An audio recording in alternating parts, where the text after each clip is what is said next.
memories wonderful that we heard tonight. Transported me to all different kinds of places and times. And I think that's an important part of what we do here together on Christmas.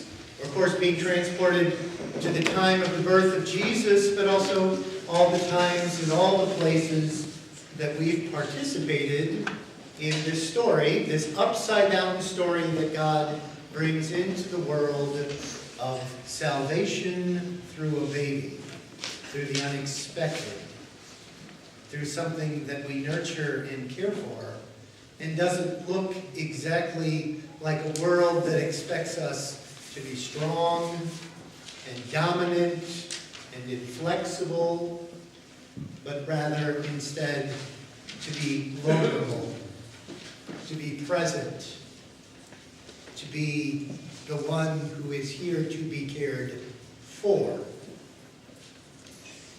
When I come to work, I get on the highway, and right where you can't see it if you don't know it's there, a half a mile away from where I get on the highway, you can see it, but you wouldn't notice it when you're zipping by on 196 at 70 or 75 or 80 or maybe 85, I don't know, as you're moving along. If Lisa was here, that wouldn't even be fast enough. You're zipping along, there's a piece of land right there. It doesn't look like anything. There's power lines that go over it.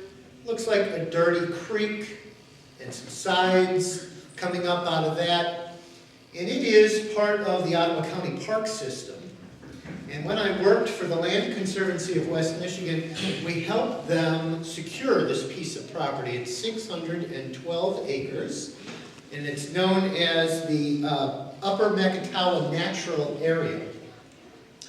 Now, the Upper Macatawa Natural Area is right on the Macatawa River, which, if you know the Macatawa River, it dumps into Lake Macatawa and then into Lake Michigan. And because it's in the lowlands, right there, at the bottom of the river, when they decided that what you have to do is develop and farm every piece of land, dominate the earth, they couldn't use it for regular farming because it flooded all the time, every spring, very inconveniently. So they put a dairy farm there. And what that meant was that hundreds of cows and everything they ate and everything they passed made their way into the water and down the water and into Lake Macatawa and into all the areas where people were swimming and bathing and boating, and then into the lake.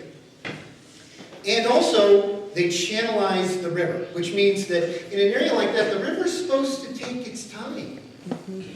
It's supposed to make its way back and forth, so that when the rains come, there's wetlands that work like a sponge to absorb all that extra water and stop the runoff. But they wanted that for the cows, so they turned the river into a straight little channel.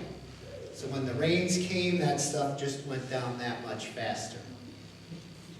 And as you may or may not be aware, Lake Michigan is one of the great bird flyby zones, the byways for birds in the world. The birds like to fly along the edge of the lake, all the way from Mexico, where they stay when it's the winter, all the way north into Canada in the summer. But it's so far to go that they need places to rest and to feed. And this had been one of those areas, but now it was a cow dairy farm. What did we help the county do? The place that you don't notice, this little 612 acres, is take that back out of farming and turn it into natural lands. Return the river to its native course. Remove the cows, and now instead the birds are there again. There's biking trails. And there is proof that the water quality there in Lake Makatawa downstream has improved dramatically. But to make a change like that means thinking about something in a new way. In an upside-down world where you don't just look at everything for what it can do for you, or how much money it's worth, or what it can be turned into, or how many times you can subdivide it and hold on to it and exploit it and own it. But instead, to think in a way which instead is about care, about nurture, and about attention. About a time frame that's longer than today or tomorrow or this paycheck or this year or this income tax return, but starts to look like the natural rhythms of the earth, the natural rhythms of God's time. In our story from Isaiah, we hear about a people that have cast off a yoke of a conqueror. The light has come to the people in a great darkness. They too have been dominated. They too have been oppressed. They too have been understood as something to be marginalized and kept in boxes and to have a particular value put on them. And they give thanks because those days are coming to an end. The rod is broken. The weapons and the warfare and the shoes of the soldiers are burned in a pile because peace has come to them. But that peace comes with a surprising word. Did you hear it? It comes in the face and in the body of a child. Not a soldier. Not a businessman. Not a politician. Not someone wise to the ways of the world.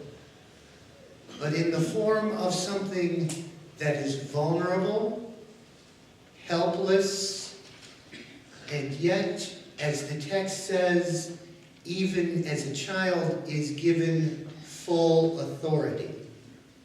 Expectations are again turned upside down.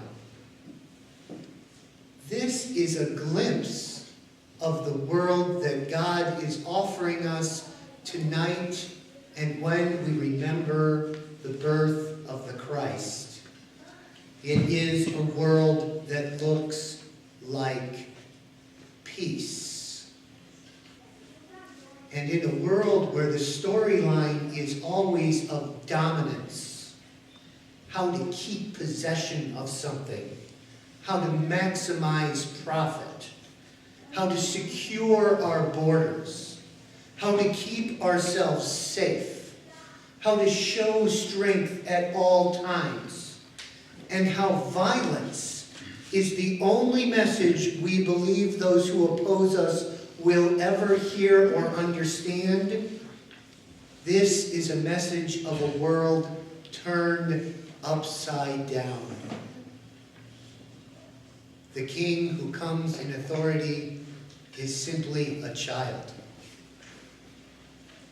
Dominance cannot end dominance. For the reign of peace to come, dominance can only bring more dominance. And so we need another way. And we look to the child. God as this child. God needy. God dependent. God fragile. God reminding us to care, to nurture, to pay attention, to be peacemakers, to be caregivers and not to be conquerors. Merry Christmas. Merry Christmas.